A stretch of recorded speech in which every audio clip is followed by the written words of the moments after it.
आजचा आपला नमस्कार मित्रांनो, आजचा आपला विषय आहे पोषण ट्रॅकर ॲप. तर मी तुम्हाला आज पोषण ट्रॅकर ॲप कशी वापरायची तर बघा, सर्वप्रथम लॉग इन करायचं आहे. याच्यात तुम्ही आपला मोबाईल नंबर टाकायचा आहे, जो तुम्हाला दिलेला आहे तो नंबर तुम्ही यात टाईप करायचा आहे. बघा, या पद्धतीने मोबाईल नंबर टाईप करायचा आहे. त्यानंतर बघा, तुम्ही एंटर MPIN मध्ये 1 2 3 4 या पद्धतीने टाईप करायचं आहे. त्यानंतर लॉग इन करायचं आहे.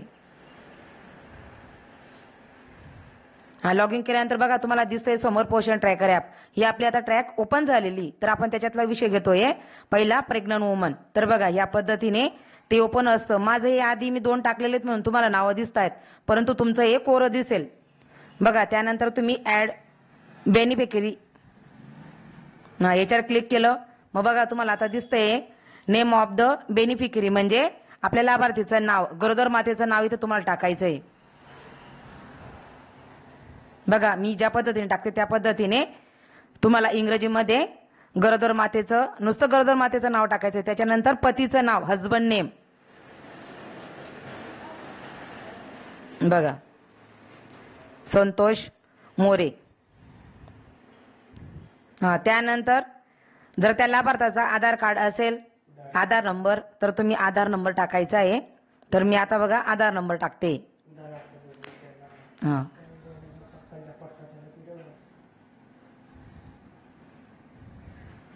बघा, या पद्धतीने मी माझ्या गरोदर मातेचा आधार नंबर टाकलेला आहे. आधार नंबर असेल तर टाकायचा आहे. त्यानंतर बघा, हेल्थ ID घेत नाही म्हणून आपण आता डेट ऑफ बर्थ, म्हणजे आपण जन्मतारीख त्या गरोदर मातेची टाकणार आहोत. तर ती 2 अंकामध्ये टाकायची आहे. बघा, तुम्हाला मी उदाहरण दिलेले 03/11/1992. इयर ऑफ बर्थ येत नाही. तर आता त्याच्यानंतर आपण गरोदर मातेचा मोबाईल नंबर, मग तो मोबाईल नंबर पतीचा असो किंवा त्या गरोदर मातेचा असो, तर तो तुम्ही टाकायचा आहे. बघा, या पद्धतीने टाईप करून त्या मातेचा मोबाईल नंबर टाकायचा आहे. त्यानंतर बघा, खाली दिसते how many month are you pregnant. तिथं त्यावर क्लिक करायचं आहे आणि ती माता जेवढ्या महिन्याची गरोदर असेल तिथं क्लिक करायचं. बघा, तर माझी ही माता 5 महिन्याची गरोदर आहे म्हणून मी 5 वर क्लिक केलं. त्याच्यानंतर in this your the first pregnancy, म्हणजे ती पहिल्यांदा गरोदर आहे का, त्यानंतर तिचं गर्भपात झालेला आहे का, मग माझी झालेलं नव्हता म्हणून नो, आणि सबमिट करायचंय. बघा, या पद्धतीने रेकॉर्ड क्रिएटेड सक्सेसफुली. तर ते तुमचा लाभार्थी आता तिथं त्याची माहिती भरली गेलेली आहे. तर आता आपण याच्यानंतर लॅक्टिंग मदर, म्हणजे स्तनदा माता.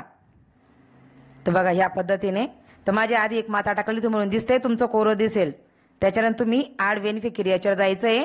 बघा, तिथं नेम ऑफ द ते, म्हणजे स्तनदा मातेचं नुसतं नाव टाकायचं आहे. बघा, उदाहरणार्थ मी टाकलेलं आहे पूनम. त्याच्यानंतर तिच्या पतीचं नाव एकनाथ मोरे.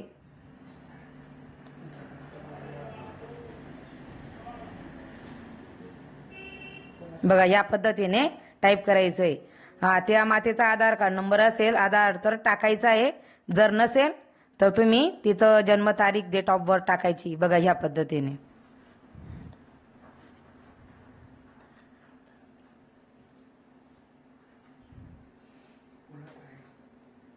बघा, या पद्धतीने मी तुमच्यासोबत एक उदाहरण मांडते स्तनदा मातेचं. बघा, तिचा मोबाईल नंबर पण तुम्ही टाकायचा आहे. तिचा असेल तिचा किंवा पतीचा, तुम्ही या पद्धतीने नंबर त्याच्यात टाईप करायचंय. हे मी तुमच्यासमोर एक उदाहरण ठेवलेलं आहे, पण आपण प्रत्यक्षामध्ये आपल्या लाभार्थ्याचं ह्या पद्धतीने रिअल माहिती याच्यात भरायची.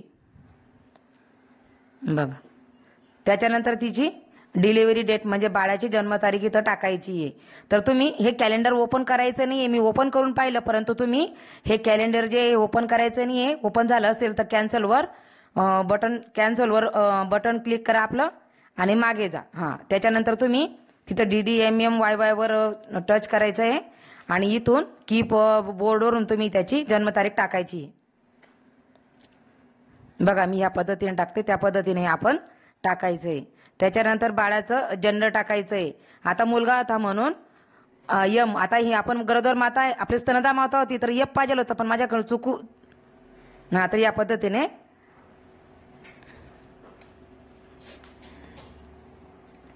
तर आपण आता जातोय दुसऱ्या याच्याकडे. 0 ते 6 महिन्याचं लाभार्थी आपण कशा पद्धतीने भरायचं ते आता मी तुम्हाला दाखवणार आहे. तर बघा आता मी उदाहरण घेतलेलं आहे. बघा माझं आधी एक बाळ टाकलेलं होतं म्हणून माझं दिसतंय, आपलं कोरं दिसेल. बघा त्याच्यावर क्लिक करायचंय. मी आता इथं भाषा बदल करते.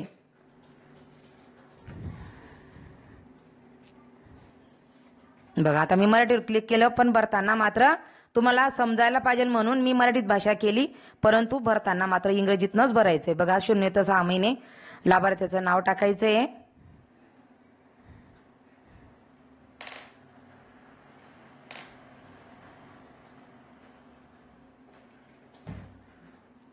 बघा बऱ्याचदा आपल्याला वेळी लागू शकतो म्हणून आपण हळूहळू भरायचंय, पण चुकीचं मात्र भरायचंय नाही. बघा या पद्धतीने मी एक बाळाचं उदाहरण घेतलेलं आहे. मी इथं बाळाचं नाव टाईप केलेलं आहे.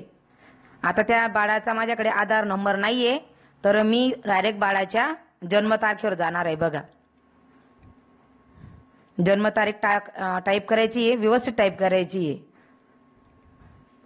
बघा या पद्धतीने जन्मतारीख बाळाची टाईप करायची, जन्मवर्ष भरायची गरज नाही. आता बाळाचं लिंग आपण इथं टाकणार आहेत यम म्हणजे मेल. बघा आता वडिलांचं नाव आपण पूर्ण टाकायचं आहे. एक बघा मी फॉर एक्झाम्पल तुम्हाला उदाहरण दिलेलं आहे, त्या पद्धतीने तुम्ही असं भरायचंय. बघा हे बाळाचं नाव, वडिलांचं नाव मी पूर्ण इथं टाकत आहे. या पद्धतीने तुम्ही टाकू शकता. त्यानंतर आईचं नाव टाकायचंय. बघा या पद्धतीने तुम्ही त्यानंतर वडिलांचा आईचा जो मोबाईल नंबर असेल तो तुम्ही, जो घरात असेल तो नंबर तुम्ही टाकू शकता. या पद्धतीने मोबाईल नंबर टाकायचा आहे.